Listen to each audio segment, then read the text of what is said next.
Ito nga pala guys, no, meron pala akong iba-vlog sa inyo regarding dun sa madalas nating nakikita sa mga intake ng mga sasakyan nung naglalagay nung parang bilog na merong mga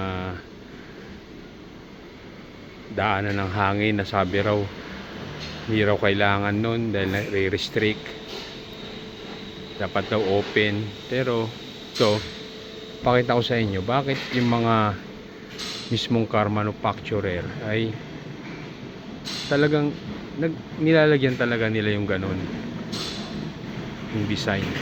Talagang nakadesign talaga sila sa mga ibang sasakyan, hindi lahat pero itong ginagawa ko ngayon, ito ay ang Toyota Prado. Ito, Prado to pakita ko sa inyo kaya ang Toyota Prado.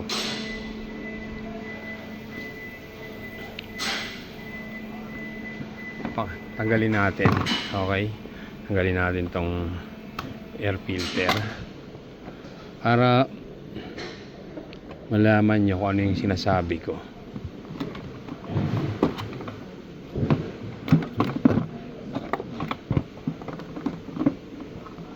Hirap pag walang tagahawak ng camera. Para wala nang cut-cut. Niluwagan ko na to tigas gawin ko nga muna to.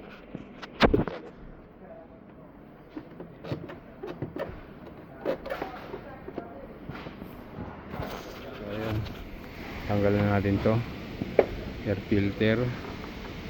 Gawin natin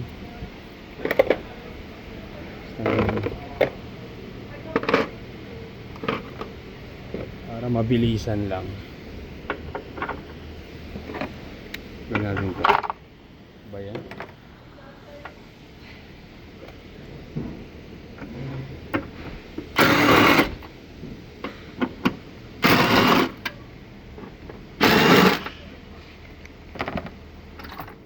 Dito guys, ito na yon. Ito yung sinasabi ko. Ayan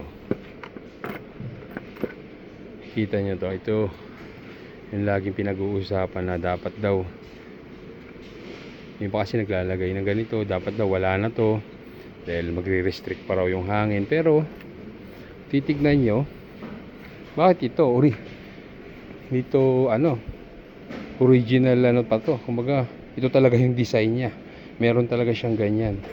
Sabihin manufactured na talaga to ng mga Hapon, or design na talaga to ng Toyota.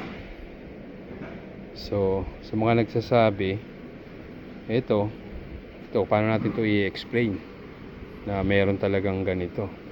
So yun lang, bahala na kayong mag-comment kung ano yung nyo, kung bakit o bakit wala, dapat bang wala o dapat bang meron. Pero ito talagang design na sa mga Prado yan, mga Toyota Prado, although hindi naman lahat, pero bakit merong ibang design, meron talagang standard na design silang ganyan. Yun lang guys, thank you.